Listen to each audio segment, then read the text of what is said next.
Good afternoon, everyone. My name is Stephanie Garces Donay, owner of Garces Law Firm. Welcome back to Pink Mike Legal Confessions today. I hope you're all doing well and enjoying the nice weather. I know in Chicago it's been really nice recently, so I'm just happy that you're all joining us today. I wanted to talk a little bit today about something that's kind of not so much the legal stuff. It's more so really just unconventional questions about how do women in business particularly need to start putting their self first and their business first to really get a key to success. And so this is a topic that came up with a lot of my colleagues that have been doing their own form of putting themselves first and putting their business first in many ways. And I wanted to talk about this because I think a lot of us don't talk about it enough and are always looking for ways we can do more. So I'm always interested to know, what the audience thinks about our topic. So if you have any questions during this live, please feel free to mention it below. So, as I was mentioning to you just a second ago, today's episode is Women in Business, why putting yourself and your business first is the key to success.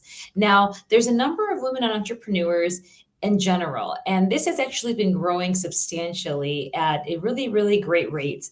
I think more people are working for themselves now more than ever. And so, over the past decade, you've really seen a growth in that regard.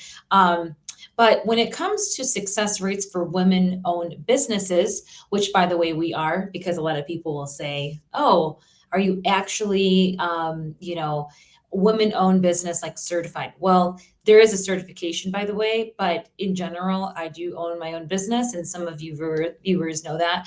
But some of our women colleagues and friends do own their own business, and the success rates are not great. They actually have a little bit less than, I'd say, less than average success rates for many women-owned business. So it's very important to talk about these topics because female founders specifically, we, and I say this personally too, face different challenges when it comes to business, especially compared to our male counterparts. And this is not just in the world of law firms or corporate businesses. It's also in the world of entrepreneurship, people that have come up with something unique. And maybe there's competitors in the field because there almost always are. There is simultaneously this idea of women business owners. Also being expected to raise children, start a family, run a household, and care for others. And so it's really a big juggling game. And I know that a lot of us are probably thinking, well, maybe this is not something that, we want to discuss openly all the time because I think with now the movements that we've had, it's kind of like overkill. But I have to say that I think this is something that more people should be talking about, and we should really just take the time to fully understand some of the challenges that are faced by women, especially women-owned businesses and entrepreneurs. So, as I mentioned before, I own my own law firm, and being a female business owner really comes with its own unique set of challenges. So, today we're going to be talking about some of the most important factors that go into running a business successfully as a woman and a woman in business. So, there are typically two key areas that we're going to cover today. The first one is going to be statistics of women-owned businesses. Many don't make it past the 2-year mark, which is really, really wild to think about because I feel for those people because I know that it's hard when you're doing a startup or you have this idea that requires time and energy to really launch it. And so putting yourself first and your business will increase your chances of success. I really, really believe that. So for our social media mavens out there, hashtag women in business and WIB are the hashtags, and you are welcome to quote and repost this episode anytime. So we're going to get started because there is a lot to discuss today. So just in general, and in case you're wondering, while the number of women-owned businesses is higher than ever before, which is amazing to even say because we've come a long way, success and funding rates are far and few between and really far from where it could be.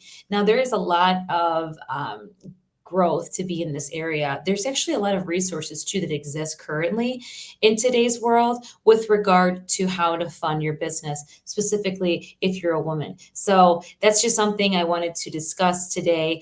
Along with that, we're going to be talking a little bit about business longevity. So, as I said a minute ago, there are statistics out there, and the numbers don't lie, as is what I always say. So, did you know that less than 2% of female founders ever break the $1 million in revenue? This is actually very striking because if you think about the way that businesses grow, and plenty of people will tell you that if you're in business long enough, no matter what you're doing, you can always bring in more revenue. Now, if it's less than 2%, that's a little bit alarming, but that is what the statistic shows. There's another statistic that also says that less than 18% of women ever pass the six-mark figure, which is very, very crazy because a six-figure mark really shows you that, okay, for example, when you're running a business and you're trying to hit six figures, obviously the changes have to take place. You have to hire people and fire people and make business decisions and do a lot of things that really challenge you in ways that you wouldn't imagine. And so only less than 18% ever pass the six-figure mark. And that's something we're going to discuss today. Another thing we're going to talk about that I think is actually great to discuss, and I think, quite frankly, it's a little bit of an unknown to most of us entrepreneurs, is that there are funding opportunities out there, specifically venture capital funding, and also, other types of, say, there's actually the loans, but there's also grants and that sort of thing. But out of all the venture capital funding that's out there, less than 7% is invested in women-owned businesses. Less than 7%. 7% is so little compared to where it could be. So that's something to discuss today. And did you know that only 20% of newly funded businesses have a female founder? So that is not a lot. So it's really, really great to look at these statistics as we're talking through this today. The other thing we're going to be covering outside of funding is motivation and goals. So 58% of women entrepreneurs started a business to have more control over their schedule. Now, a lot of people will tell you that working for yourself is great because you get to work around your schedule. But the truth is that while you do have control over your schedule, you also are constantly working. So that's just a side note. But 58% of people have said that as women, they started their own business to control their schedule. Now, another statistic that comes up is that 28% wanted to start a business so that they can be passed on to their families. So this is really interesting to me because when you think about a business, right, at least the ones that we're thinking of that have been around for years, these are companies that initially, I should say, started very small, and now they're being passed on to generations and generations. And so only 24% of women started the business to actually pass it on to their families. So that's very interesting to discuss. Now, as I mentioned before, numbers always tell a story. And the best part about numbers is that they're just matter of fact. And for me, the data doesn't lie. It never does, and it never will. So it's abundantly clear that women who go into business are determined, they're diligent, they're motivated to make things happen. And the fact is that often life gets in the way. And until now, I should say, we're now discovering that there were fewer communities for female entrepreneurs to join or seek guidance from that to address the challenges that they face every day, and specifically ones that we're going to highlight today. But again, unless you've been in this before as a female owner, you do understand some of the challenges that are always faced. Now, not everybody wants to talk about these things because they're personal, but we are going to be diving into why self-care and structure are really a key to success. Now, for any business owner, we all can agree that consistency is key. Now, That's in everything, by the way. That's not just your routine that you get used to. That's not just marketing, or that's not just doing the same thing with your business every year to make sure it's growing, that sort of thing. But being a woman business owner is very complex because it's accompanied by many of the challenges of sticking to a set routine, schedule, enforcing that routine, really enforcing boundaries and putting boundaries that really keep you focused and on your game. And quite frankly, one of the things is that you want to make sure you have enough of a boundary along your personal life so that you don't actually stray away from what you're focusing on. So it's really important to discuss these things, as I think we don't talk about it enough. And one of the things that we always discuss and is really important to talk about is burnout. Burnout is really, really common. And you'll see in some previous episodes where I've talked about burnout and how we can address it. So make sure you check that out because there's a whole episode on Pink Mike Legal Confessions about that. But when you have a chance, that's what it's about. But it's not just burnout, right? It's stretching yourself extremely too thin, really expecting so much out of yourself, and it's not really getting you anywhere. Um, Not charging enough for services, I think, is really important. And I think a lot of entrepreneurs can actually relate to that, where you're undercutting yourself from a financial standpoint. And then scaling up when you take on more clients is also really big, and making adjustments and having people that support you along the way is really important.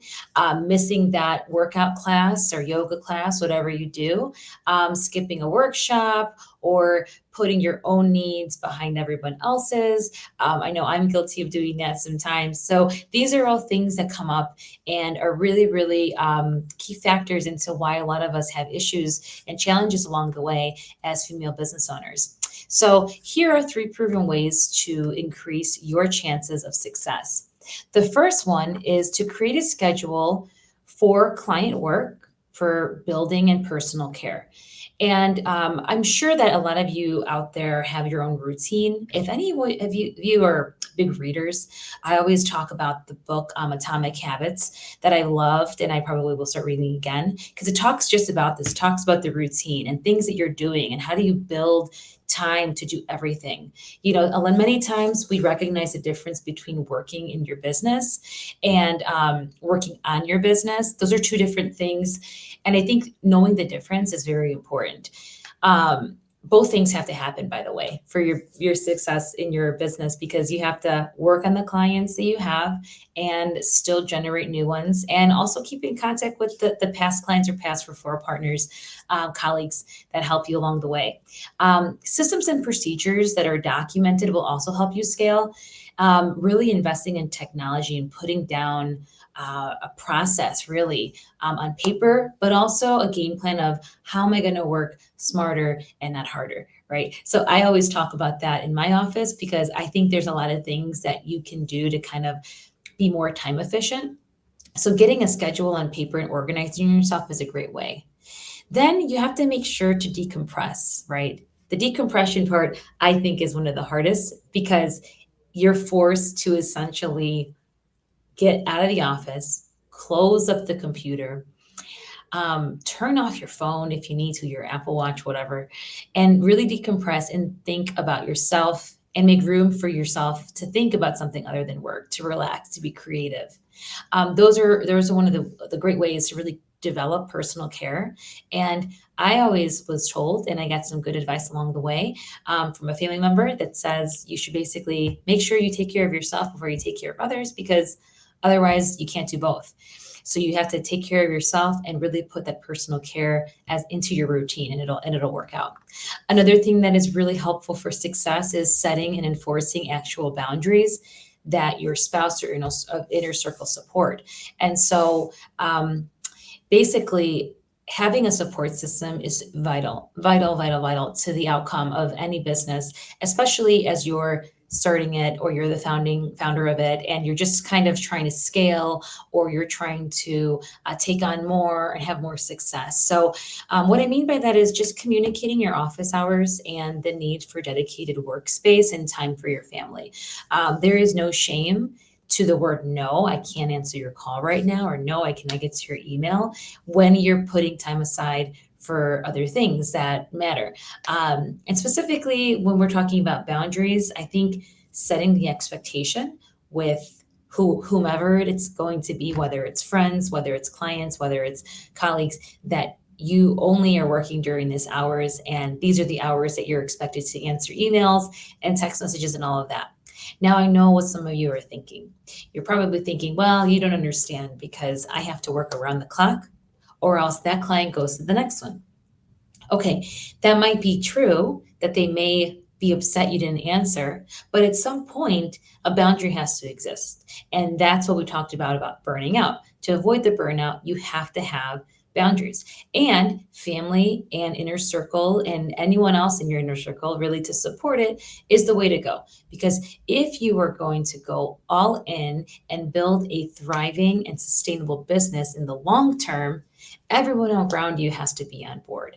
And for those of people that are not on board, well, I think that speaks for itself, right?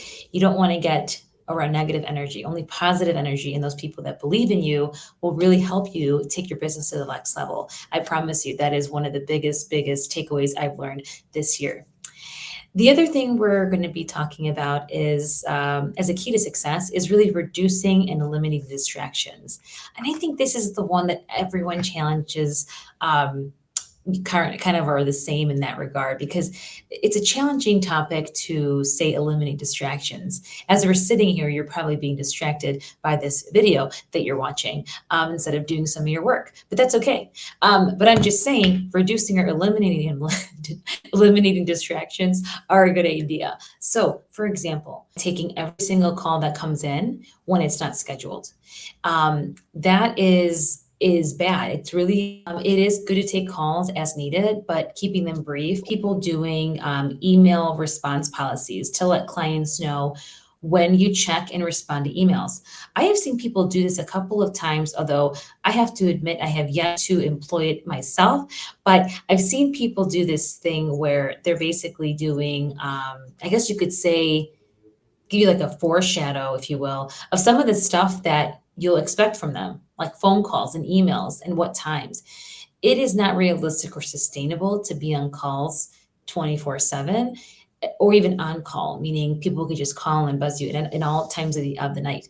And you should not feel compelled to answer or give out your cell phone all the time. And I think that's just a personal preference, because sometimes people will bother your cell phone after hours. So I think it just depends. I mean, you can answer calls, but I think putting a boundary is really important. So just something to think about if you're discussing this with yourself.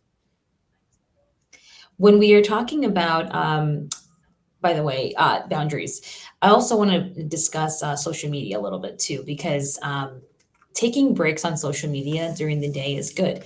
For example, you could try to have Facebook off your, let's just say, your work computer, don't even have it logged in, and put your phone kind of far away so you can't just grab it. Social media is a really big distraction, as we all know, with like the TikToks of the world and Instagram and Facebook. We have just about everything at our disposal right now. And so one of the things I want to talk about is just social media as being a distraction, because a lot of times you're better off putting that as a eliminated distraction, at least on your list of things.